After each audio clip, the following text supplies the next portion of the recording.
Time now for Media Watch. The athlete Voula Papachristou of Greece was not considered to be a medal hope by her own country. She was probably little known across the circuit, but she has now been thrust into the headlines because of something she said on social networking. It's cost her Olympic place. James Creedon's here to tell us more. James. You got to be careful of the tweets and the twats and the twits. Not just Valeria Trierweiler who does that, is it? You got to be careful because it can get you in trouble and kicked out of the Olympic Games. Now, the latest to have emerged is that this Greek triple jump champion has in the past retweeted messages from Golden Dawn, this that's the far-right party that made big progress in the elections there, yeah? That's right. And it might explain why the political class, or at least a part of it, the Democratic Left Party in Greece, as well as many people on Twitter, jumped on what she said and asked for her to be removed from the Greek team. And she was. There she is. That's a photo of her on one of the many articles we're finding across the global press today about it. And here is a screen grab of that tweet. It is, of course, in Greek. I will translate. With so many Africans in Greece, at least the West Nile mosquitoes will eat homemade food. Now, actually, earlier this summer, a man died because of a West Nile mosquito bite, and 18 people have been injured in Athens. So this is actually not really a topic to be joking around with. The people have been getting sick and dying as a result of that, it's spectacularly insensitive or spectacularly ignorant, or That's maybe right. a combination of the two. That's it. And she did apologise when she saw that it had created such a storm online. That was her apology, where she apologised. It's a shame she couldn't see the storm that it would create, though. I mean, you know, it should have been obvious, right? There's this old sort of saying about sports people being a bit thick. A lot of them aren't. A lot of them are extremely intelligent. It was a thick tweet. But clearly that was a really stupid thing to do. Now, it's cost her a place at the Olympic Games. She also apologised on Facebook. This is her Facebook page.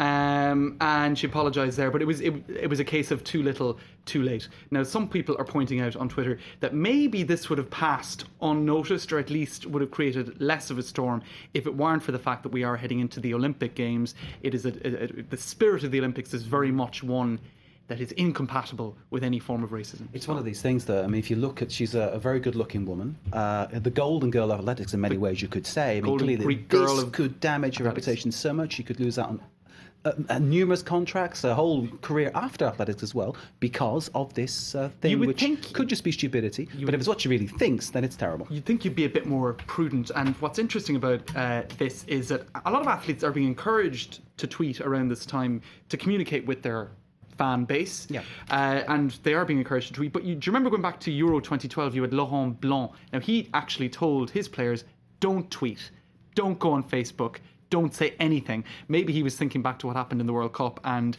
you know, these little communication problems that can turn into massive scandals with front page headlines on sports papers, etc., etc. So he was just like, guys, just turn off the phones, don't do anything. But it is interesting. You've got a French swimmer, Camille Lacour, who says that he only puts pictures of himself training on Facebook, even though he's being encouraged to do otherwise, because he's just afraid of the result of, you know, putting a wrong word in and creating a storm. There are some sports people who tweet, you know, sort of things like that. Some who are just basically cater for the fans who want to know nice things about. Others have a go at all kinds of people. There's a rugby player who regularly criticises referees. That's got him into big trouble. And after that, he did it again, just out of spite. Social media, they're echo chambers. You say something, it can take on huge scale. Okay, James, we're going next to, 4 years since Beijing, of course. And in 4 years, a lot has happened in the development of social media. Athletes will be communicating more and more via Twitter and Facebook. We've seen that. Where are you taking us next? All right, a quick look, because this is big in the British press. Look at this local newspaper in London, Hackney Citizen. I know it well. Now, this guy, he is a newsagent in Hackney, if I could find a photo of him. Yeah. There he is outside his shop. He was told to take all of his bunting down last weekend when the Olympic torch was passing by. Le Monde is covering this as well. This butcher from, if I could find where he's from Weymouth. Olympic torch was going via that. He had to take sausages that he'd put in his window in the form of the Olympic chain out of the window. Look what Spectator, the magazine in the UK, have done about this. This is a guy with rings that look a little bit like the Olympic logo, and he's got a policeman there saying, I'm arresting you for copyright infringement. It's a big story in the UK. The branding police are out in force, and a lot of people are saying it's against the spirit of the Games. But it's all about making money for the Olympics, so basically it's not a burden on the taxpayer. No local fish and chips, it's all McDonald's. That's true, in the Olympic Village. for one example. Oh dear me, that's terrible, isn't it? James, thank you very much indeed, as ever. James Creedon with Media Watch. If he didn't exist, they would have to invent him. Thank you, sir.